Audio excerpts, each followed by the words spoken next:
Pronto, gente, a partir de agora estamos aqui gravando, tá? A nossa aula sobre a trilha 1. Bom dia, Liliana. Bom, nós vamos aqui, então, iniciar, a partir de agora, as trilhas do estágio 3, que é a parte de direito penal, né?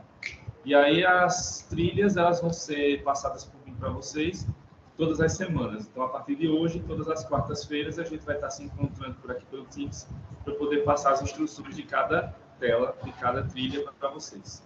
A trilha 1 vai ser, que eu vou passar agora, vai ser sobre resposta à acusação. Então, vou mostrar para vocês aqui como é que é a estrutura da trilha e vou explicar o passo a passo do que vocês vão fazer em relação a essa primeira peça, tá certo? Eu vou deixar logo ressaltado que o prazo para a entrega dessas peças ainda não foi 100% definido. Tinha um prazo, né? Só que esse prazo ele vai ser remanejado pelo professor Reginaldo. Então, quando ele passar o edital completo para vocês do estágio, ele já vai passar com o prazo para a entrega das peças. Para quem já fez estágio antes, né? Vocês já estão no 3, então provavelmente fizeram os anteriores nos semestres anteriores, vai ter uma alteração em relação ao prazo, porque o prazo para entrega vai ser agora um prazo só para a entrega das 3 peças, e aí a gente corrige e manda para vocês, e aí vocês vão mandar a peça corrigida já no relatório final. Vai ser assim agora, né? A partir desse semestre, certo? Então, deixa eu mostrar aqui para vocês primeiramente a peça, e depois, um caso, tá? E depois eu passo para vocês o roteiro que vocês devem seguir aí para preencher, para seguir a redação dessa peça, né? Então, aí está para vocês, o modelo da peça. Antes vão vir umas explicações, depois eu vou alterar isso aqui que está no mandado de segurança, não é resposta à acusação, tá? Então, todas as peças vão ser corrigidas por mim, eu vou me valer dos critérios de correção utilizados pela FGV, que é a banca responsável pelo exame de ordem. Eu vou ter o compromisso de disponibilizar para vocês o espelho da prova, bem como uma planilha que vai informar para vocês os erros e acertos referentes à peça corrigida. O critério para aprovação nesta peça vai ser a obtenção da nota mínima 6. Se o cômputo de erros ultrapassar 40% da peça, vocês vão ter que refazer a atividade para ser entregue junto com o relatório final da disciplina, desta vez corrigindo os erros apontados pela correção do professor. Caso o aluno não refaça a peça, não será computada a sua realização, implicando em falta, portanto, da reprovação da atividade. Caso vocês não consigam entregar a atividade no prazo estabelecido e não justifiquem o motivo do não cumprimento, somente poderá enviar a atividade junto com o relatório final da disciplina. Em caso de não entregar a atividade no segundo prazo estabelecido e da atividade não obter na sua correção a nota mínima 6, a consequência vai ser a falta e a reprovação nesta atividade. Então, lembrando, as trilhas são obrigatórias. Então, o fato de você deixar de fazer uma trilha vai acabar implicando na sua reprovação. Então, sigam os prazos. Caso você não consiga de jeito nenhum entregar no prazo, aí entrega lá no relatório final. Mas não deixem de entregar as trilhas, porque a não entrega da trilha, seja ela qual for das 3, já implica na reprovação do estágio. Aí, para não perder o semestre, é melhor fazer direitinho, cumprir os prazos, né? Então, vou passar aqui para vocês agora o caso, né, que é o caso da resposta à acusação. Bom, no dia 31 de dezembro de 2021, Floriano Silva, nascido em 10 de maio de 2000, compareceu a uma festa de Ano Novo em Maragogi, Alagoas, juntamente com seus amigos. Animados com o evento, os amigos de Floriano Silva ingeriram grande quantidade de bebida alcoólica, enquanto Floriano Silva permaneceu bebendo somente Guaraná, pois sabia que tinha intolerância ao álcool e que qualquer pequena quantidade de bebida alcoólica já o colocaria em situação de embriaguez. Ocorre que, em determinado momento, solicitou outra lata de Guaraná ao funcionário do bar, que, contudo, em erro, entregou a Floriano, depois eu corrigi aí, um copo de vodka com energético sabor Guaraná, dizendo ser apenas Guaraná sem álcool. Floriano, não é Matheus, com sede, deu um grande gole na bebida, vindo a ficar completamente embriagado em razão da intolerância ao álcool. Sentindo-se mal quando deixava o local dos fatos, Floriano Silva é surpreendido com a presença de Calixto Melo, 23 anos, com quem já discutira em diversas oportunidades em jogos de futebol e por conta de torcerem para times rivais. Calixto Melo, ao verificar a situação de completa embriaguez de seu rival, começa a rir. No momento em que Floriano Silva usa uma garrafa de refrigerante de vidro que estava em seu alcance para desferir um golpe na cabeça de Calixto Melo. Calixto é imediatamente encaminhado para o hospital e, após atendimento médico, comparece à delegacia, narra o ocorrido e informa que teve de levar 15 pontos na cabeça, razão pela qual ficaria incapacitado de trabalhar por 45 dias desde a data do ocorrido. Em razão da dor que sentia na cabeça, deixou de comparecer naquele momento para a realização de exame de corpo de delito, informando ainda que não teve acesso ao boletim de atendimento médico, BAN, do hospital, não sabendo se ele foi efetivamente realizado. Concluído o procedimento, o inquérito foi encaminhado ao Ministério Público, que, com base apenas nas declarações de Calixto Melo, ofereceu denúncia em face de Floriano Silva perante o Fórum da Comarca de Maragogi, Alagoas, imputando-lhe a prática do crime do artigo 129, parágrafo 1º, inciso 1 do Código Penal.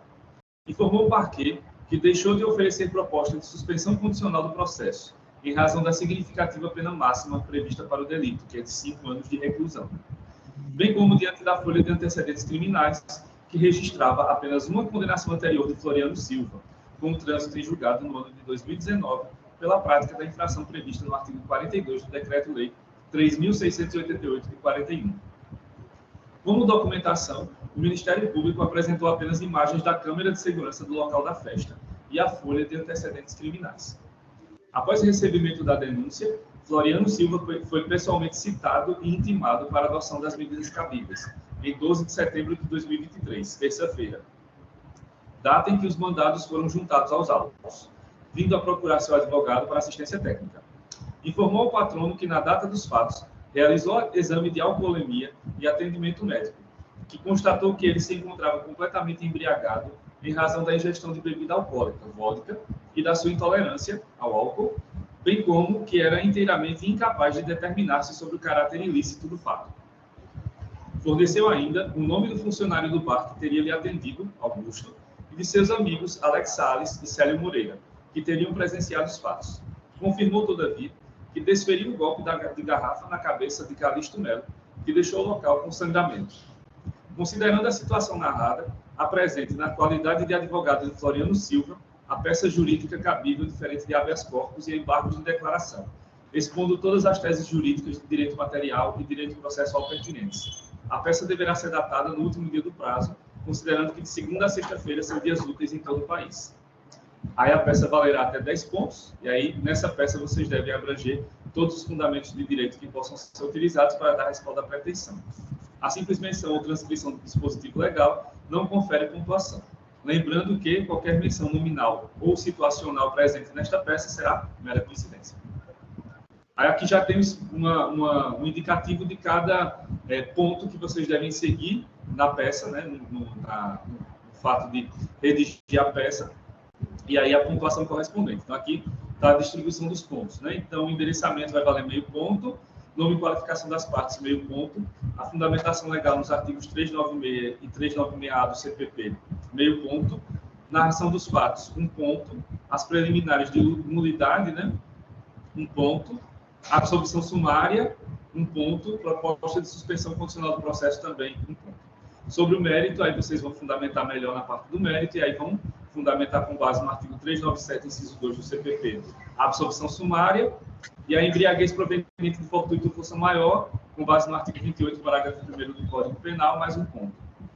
Sobre os pedidos, absolvição sumária, nulidade do ato de recebimento da denúncia, suspensão condicional do processo, indicação do rol de testemunhas. Cada um vale meio ponto, e no fechamento, local, data, advogado e OAB, a data indicando exatamente o último dia do prazo de ajuizamento da peça, com base no artigo 396 do CPP. Também valendo meio ponto. O total disso aqui vai dar justamente os 10 pontos. Lembrando sempre, na hora de redigir a peça, não coloque seu nome, né? Vocês vão receber um modelo, o professor Reginaldo vai disponibilizar para a gente, né? A gente vai disponibilizar para vocês o modelo da peça, que deve ser redigida manuscrita, né? Não pode ser digitada, certo? Então a peça vai ser manuscrita, vocês vão escrever de próprio punho, de caneta, azul preta, depois vocês tiram foto, escaneiam e mandam lá pelo Teams, aqui pelo Teams, né? Sim, Lidiano, tá mandado de segurança. Depois eu vou corrigir e mandar para vocês corrigida. Tem uns nomezinhos Mateus também que estão errados ali que eu vi agora. Aí vou corrigir de novo e mandar para vocês. O nome da peça é Resposta à Acusação e a pessoa que está sendo acusada é o Floriano Silva. Mateus tem nada a ver, não. Depois eu vou corrigir, foi falha minha, certo? Mas obrigado por avisar. Então, isso, né? Na peça, vocês redigindo a peça, vocês já sabem, são do estágio 3, mas caso alguém ainda não saiba, né, caso alguém esteja fazendo já o estágio 3 como se fosse o primeiro estágio, então você vai ter um espaço no cabeçalho da peça para colocar seu nome, turma, tal, matrícula, só que dentro da peça, no espaço que vocês vão ter de 5 folhas para escrever a peça, não se identifiquem. Então, lá no final vai ter OAB, aí você inventa lá, OAB número 000, XXX, né, mas não coloca seu nome, tá? Nem nome, nem número de OAB, que vocês ainda não são advogados, por enquanto. Logo, logo serão. Então, é isso. Deixa eu passar agora para vocês as informações sobre a peça, né? Então, lembrando, né, que quem não está assistindo agora, está sendo gravado, e aí vocês vão poder assistir novamente. E quem está assistindo agora ao vivo, vai poder assistir quantas vezes quiser depois, porque vai ficar gravado, vai ficar guardadinho aí para todo mundo ver, né? Então, tá aí esse slide, né, em que eu vou falar um pouquinho sobre a questão da resposta à acusação, tá certo? Aí vocês têm meu e-mail para contato, os materiais vão ficar por aqui pelo Teams. E aí a resposta à acusação. Bom, a resposta à acusação, ela é a primeira oportunidade que o réu possui para se defender no processo penal da acusação de crime a qual foi submetido.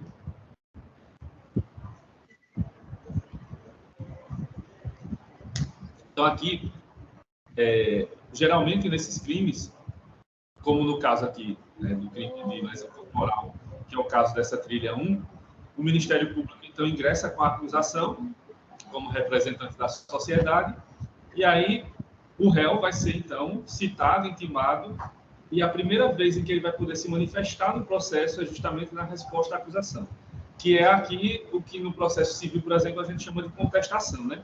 Aqui seria a resposta à acusação.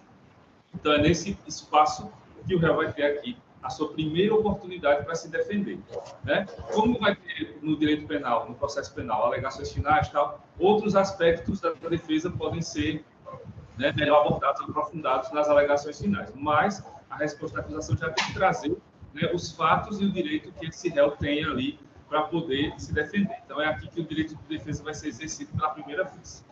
Vou pedir para vocês deixarem mudo, tá, o celular, o computador de vocês, que está dando interferência aqui, tá?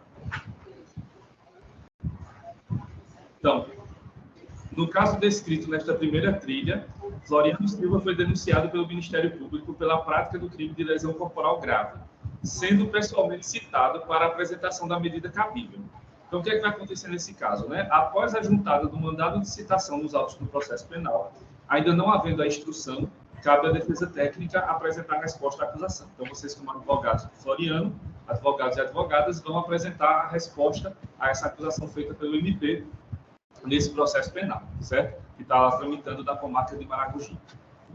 Os elementos principais da resposta à acusação são esses, né? Descrever os fatos, as preliminares, do direito, questões de mérito e os pedidos. Cada parte dessa é importante e fundamental, portanto, não esqueçam delas quando forem redigir a peça, porque aqui, né, a resposta à acusação faz parte do direito de defesa do réu e qualquer fato ou direito que seja negligenciado ou esquecido, né, por vocês, vai fazer com que a defesa fique mais fraca. E aí, provavelmente, as chances do Floriano manter a sua liberdade serão menores, certo? Então, deem importância a todas as partes dessa peça para que ela esteja bem fundamentada, esteja robusta, né, para poder garantir o direito de defesa da sua parte, do seu cliente.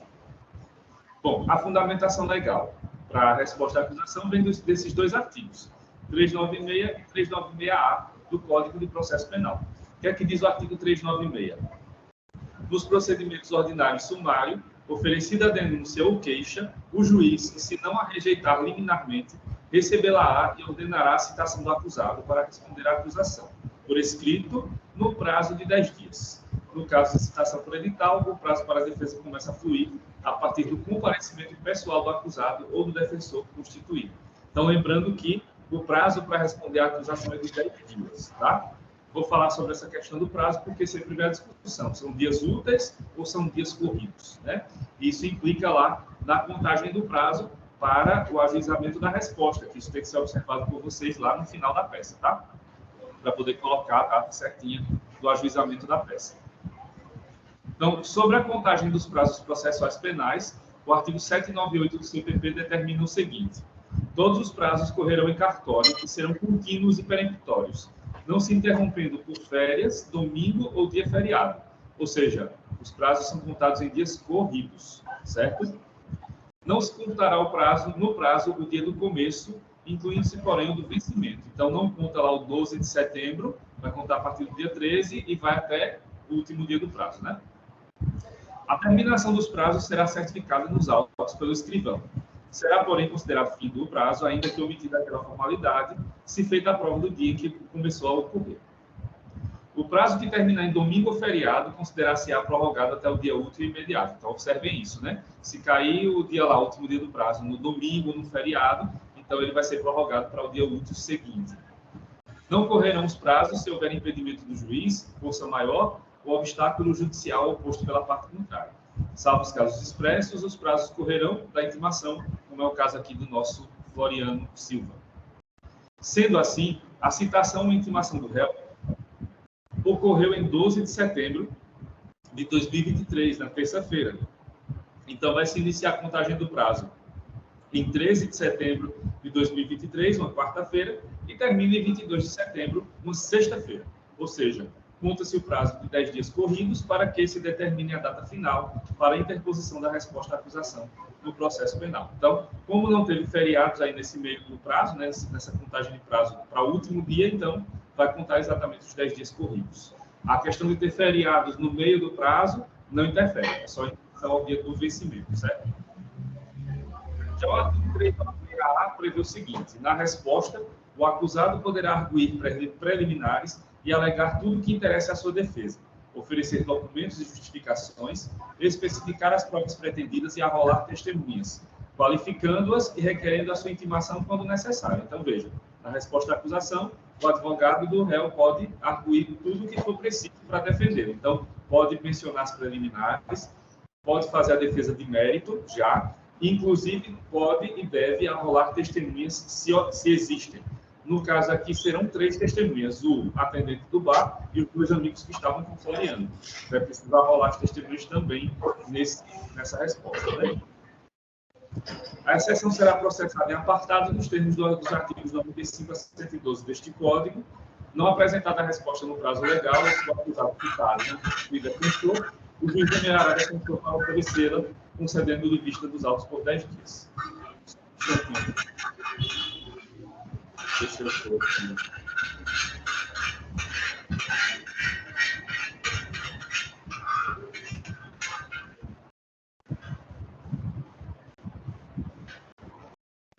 Tem alguém que está com o som, o áudio ligado aí, gente. Por favor, desliguem. Está atrapalhando aqui. Vou ativar o mudo aqui. Pronto. Deixa eu voltar lá para compartilhar.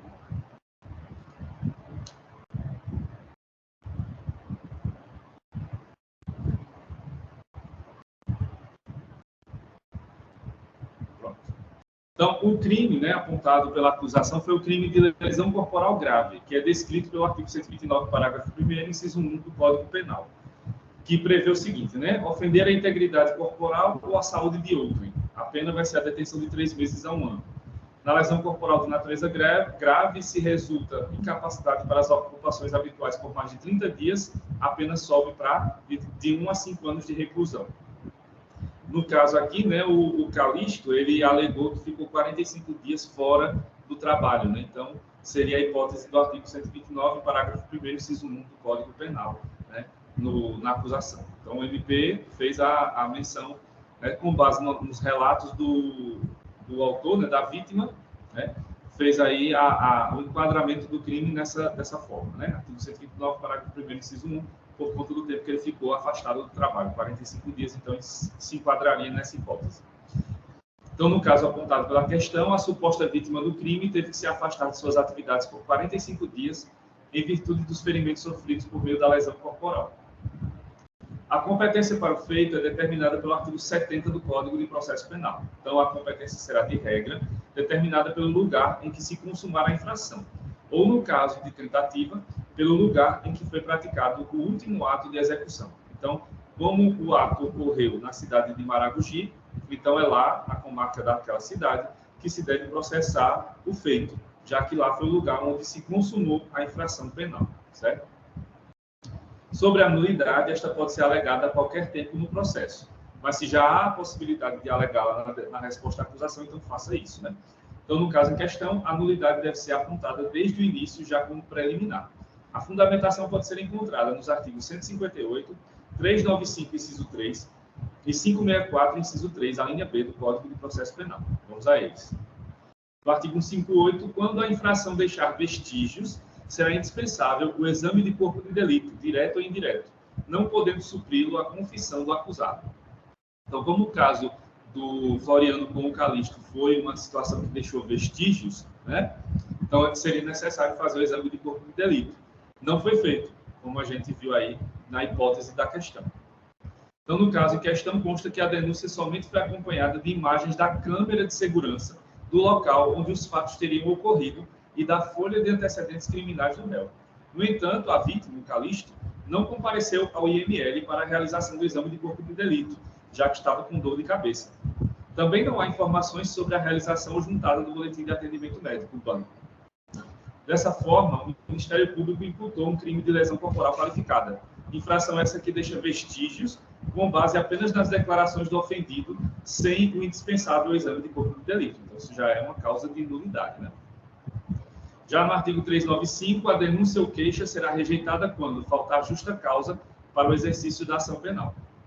No artigo 564, a nulidade ocorrerá nos seguintes casos: por falta das fórmulas ou dos termos seguintes: o exame de corpo de delito nos crimes que deixam vestígios, ressalvado o disposto no artigo 167. Então, como a falta do exame de corpo de delito está configurada aqui, então seria um caso de nulidade dessa ação penal. Outro equívoco que precisa ser apontado em relação à acusação feita pelo MP diz respeito ao não pedido de suspensão condicional do processo, que é cabível ao caso em questão. A base legal para tal entendimento está prevista pelo artigo 89 da Lei 9.099/95, a Lei dos Juizados Especiais. Nos crimes em que a pena mínima combinada for igual ou inferior a 1 ano, abrangidas ou não por esta lei, o Ministério Público, ao oferecer a denúncia, poderá propor a suspensão do processo por 2 a 4 anos, desde que o acusado não esteja sendo processado ou não tenha sido condenado por outro crime, presentes os demais requisitos que autorizariam a suspensão condicional da pena. Então, veja, observe que nesse artigo 89 tem a descrição de duas situações que são cabíveis nessa nossa peça. Primeiro, a questão da pena mínima. Então, se a pena mínima for igual ou inferior a 1 ano, é cabível a suspensão do processo. A outra situação, se a pessoa não foi condenada ou não esteja sendo processada por outro crime. O Floriano foi condenado por uma contravenção penal, não por um crime, né? Então, seria, teoricamente, cabível aqui a suspensão do processo, né? Então, em primeiro lugar, o MP negou o benefício da suspensão condicional do processo sob o fundamento de que a pena máxima seria alta, de 5 anos. Ocorre que somente a pena mínima é relevante para a análise da suspensão condicional do processo, pouco importando se a infração penal é de menor potencial ofensivo ou não. Aqui, no caso, a pena mínima para esse crime seria de 1 ano. Então, seria cabível o que está previsto no artigo 89 da Lei 9.099. Além disso, a condenação anterior de Floriano também não impede o benefício, tendo em vista que versava sobre contravenção penal e não sobre crime, bastando respeito ao princípio da legalidade, porque o artigo 89 apenas traz a vedação diante da condenação prévia por crime. Então, seria cabível aí o pedido da suspensão condicional do processo, certo? Já em relação ao mérito, deve-se justificar a tese da absolvição sumária, né, de Floriano, em razão da existência de manifesta causa de exclusão da culpabilidade diversa da imputabilidade, conforme o artigo 397, inciso 2 do Código de Processo Penal, que prevê, após o cumprimento do disposto no artigo 396-A e parágrafos deste Código, o juiz deverá absolver sumariamente o acusado quando verificar a existência manifesta de causa excludente da culpabilidade do agente, salvo inimputabilidade. Não é o caso aqui, né? Da inimputabilidade. Então, qual seria, neste caso, a tese que fundamentaria a excludente de culpabilidade de Floriano? A princípio, na forma do artigo 28, inciso 2 do Código Penal, a embriaguez voluntária ou culposa não exclui a imputabilidade penal. Porém, o parágrafo parágrafo 1º deste mesmo artigo estabelece que é isento de pena o agente que, por embriaguez completa, proveniente de caso fortuito ou força maior, era, ao tempo da ação, inteiramente incapaz de entender o caráter ilícito do fato, ou determinar-se de acordo com esse entendimento. Então, está aqui, ó. Não excluem a imputabilidade penal. Inciso 2. A embriaguez voluntária ou culposa pelo álcool ou substância de efeitos análogos. Porém, o parágrafo 1º vai estabelecer o quê? É isento de pena o agente que, por embriaguez completa, proveniente de caso fortuito ou força maior, era, ao tempo da ação ou da omissão, inteiramente incapaz de entender o caráter ilícito do fato ou de determinar-se de acordo com esse entendimento. Então, o que a gente denota dessa história, né, o que a gente conclui desse parágrafo 1º, é que há uma possibilidade de extinção da culpabilidade por conta da embriaguez fortuita, né? Foi justamente o caso de Floriano, já que ele realizou o exame de alcoolemia e recebeu atendimento médico idôneo, sendo constatado que a embriaguez era completa e que ele não era capaz de determinar, de acordo com seu entendimento, sobre o caráter ilícito do fato. Ademais, Floriano é intolerante ao álcool e não ingeriu a bebida voluntariamente e nem culposamente, mas sim em razão de um erro do funcionário do bar. A embriaguez, então, decorreu de caso fortuito ou força maior, afastando a culpabilidade do agente. E aí, só lembrando, caso fortuito ou força maior não é só quando acontece um fenômeno da natureza. Pode ser justamente um fato de terceiro que não era esperado lá pela pessoa, né? Que foi o alvo desse fato, certo? Ao final, então, lá na parte dos pedidos, vocês devem pleitear o reconhecimento da nulidade do ato de recebimento da denúncia, o oferecimento de proposta de suspensão condicional do processo e a absolvição sumária de Floriano. Não esqueçam de fundamentar com base nos artigos do Código de Processo Penal, tá certo? E também com base lá no artigo 28, parágrafo 1º do Código Penal. Além disso, se vocês quiserem juntar julgados que tenham, né, relação com o tema, também pode, tá? Só atentem para um número máximo de linhas e de páginas. São 5 laudas, 5 folhas. Não ultrapassem isso, porque também isso é causa para perder ponto, certo? Já que se trata de resposta à acusação, deve-se também apresentar o rol de testemunhas, indicando nominalmente os amigos de Floriano e o funcionário do bar responsável por ter servido a bebida incorreta para o acusado. Então, não esqueçam de indicar as testemunhas, já que o depoimento delas vai ser importante para manter, né, e tornar robusta a defesa do Floriano. Em relação ao fechamento da peça, deve-se atentar às informações básicas a serem inseridas, o local, a data, a assinatura e inscrição da OAB. Lembrando que a data vai ser aquela lá, né, 22 de setembro. Né, vai ser a data final do prazo, da contagem de prazo, certo? Não esqueçam disso, porque se você ajuiza a resposta fora do prazo, então você acaba tendo ali a possibilidade de que o juiz, né, indefira por conta da intempestividade da resposta, certo? E aí, quanto à assinatura e inscrição, lembra, não coloca seu nome, coloca lá só advogado, advogada, assim, né, por extenso, e inventa lá a inscrição da OAB, só coloca lá OAB número X, só, certo? Então é isso, gente. Então, em relação a essa primeira peça, né, é isso que nós temos aqui como informações para vocês. Então, vocês vão receber o modelo, né, de redação da peça, lembrando que a peça tem que ser manuscrita, certo? E aí, quando o professor Reginaldo disponibilizar o prazo, os editais, tudo, vocês vão ver o prazo para entrega dessa peça. Mas não deixem para fazer de última hora. Se puderem já começar a fazê-la, ótimo.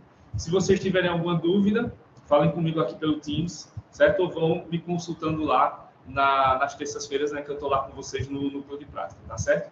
Então, basicamente é isso. Deixa eu ver se vocês têm alguma dúvida aqui no chat. Pronto. Ficou alguma dúvida, gente?